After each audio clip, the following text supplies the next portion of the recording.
Taking on an enormously popular veteran U.S. congressman is not an easy challenge, but Wethersfield native Ann Brickley is taking it on. She is the Republican-endorsed candidate in the 1st Congressional District, where she'll face Congressman John Larson if she first wins a primary challenge from Republican Mark Zdanowicz. That's a difficult name. Brickley is a former GE executive who worked with United Technologies Research Center. She led the business process improvement for a GE division. She is a mother. She's a licensed professional engineer, and she's also a certified master gardener. A little tidbit about her there. Thank you very much, Ann, for coming on. I appreciate you having taking the time to be here today. My pleasure. Thank you. So tell us a little bit about, we were just talking about you haven't run for office, you haven't held office before. That's correct. So where does this all come from? Sure. Well, I have, where it comes from is basically, like you said, I've never run for office and I've never held a position, but instead I've been solving business problems for all of my professional life. And I have 2 sons.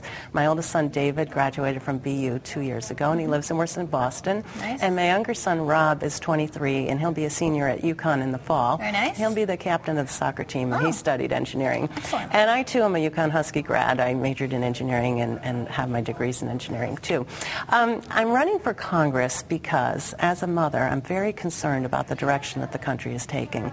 And I'm worried that my kids and the future generations are not going to be able to live the same quality of life that we have enjoyed, because we have debt that's so high and federal spending that's completely out of control, entitlement mandates.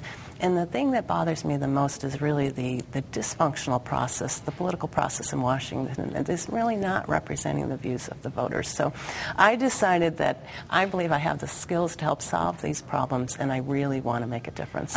Skills from your business experience? Exactly. I help companies improve quality and productivity so that they can become more competitive. And as you mentioned, I worked at United Technologies and led business process improvement for GE, and during that time I had the opportunity to visit other leading companies around the world to see what they do, how they do it, and what some of those best practices are, so that we could make GE more competitive. And then I started my own firm 15 years ago to help other companies become more effective and more competitive. So basically what this means is I've had a ton of experience solving all different types of problems in various industries. I eliminate waste basically for a living, and that's what I think is needed in government today. So, but why Congress? I mean, I'm not trying to dissuade you, but I mean, those kinds of skills kind of seem as if they might be useful on the state level. They are. Certainly they apply on the state level and they apply on the business level, but they apply in Congress too. I mean, you look at a lot of the things that they do in Congress. I'll give you an example. I mean, many of the things that they've come up with, the solutions do not address the problems. For example, the stimulus bill was supposed to create jobs here in the state of Connecticut. It's supposed to create 41,000 jobs, and 1 year later they had created or saved only 6,200 jobs, and that cost taxpayers $340,000. So what would you have done differently with that? What I would do different is understand some of the root causes to the problem, and I mean that's what my background gives the ability to do, is to take a problem and look at it from the technical aspects and understand, well, what are the causes of the unemployment being so high and jobs not being here, and you get back to some of the things that would make more sense, and that would be more pro-growth tax policies. For example, here in the U.S., we have the second highest corporate tax compared to any other country in the world, and that puts us at a competitive disadvantage compared to other companies. We also have a lot of excess rules and regulations that are not necessarily adding value. So when I work with a company, I help them figure out what are the things that are adding value from their customer's point of view.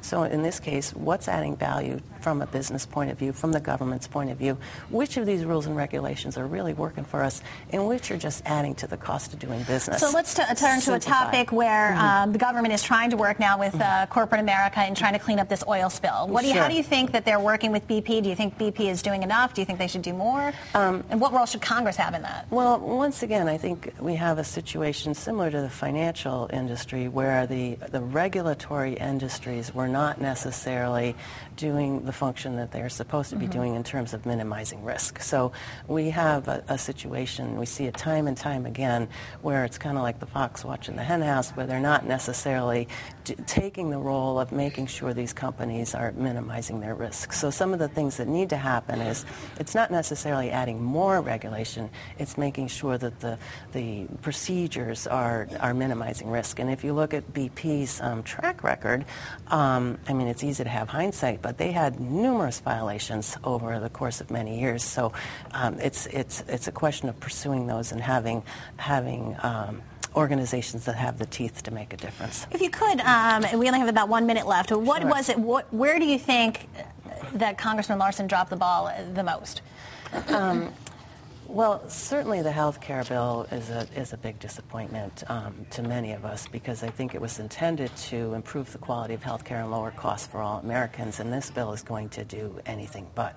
The other thing that I'm pretty disappointed with really is that he's campaigning on the basis of allegedly he's pushing campaign finance reform, but at the same time he's also walking around and raising huge amounts of money for his leadership PAC. So, for example, there was a bocce ball tournament on the rooftop at an attorney's office in D.C. There's a Napa Valley, wine tasting for $5,000 a person. Recently, there was a Mohegan Sun event for another $5,000 a person. You learn how to gamble, and you can have your day at the spa. These things are really inconsistent. And what I look at when we're working with a company, you look at it from a technical angle of what they're doing, but it's also from the cultural and the leadership angle of whether the leadership is walking the walk and doing the things that really matter. How do you spend your time? And I feel like he's spending more time furthering his agenda personally and less time representing the views of the constituents. All right. Well, Ann, you have a tough fight in front of you, and we appreciate you spending some time introducing us to yourself. This is Ann Brickley, and she is running against Congressman John Larson and also Z for Congress. I'm not going to say his name right, so I'm just going to go that way. Ahead, current columnist Kevin Rennie is here to help us wade through the issues and learn more about these candidates before the August primaries.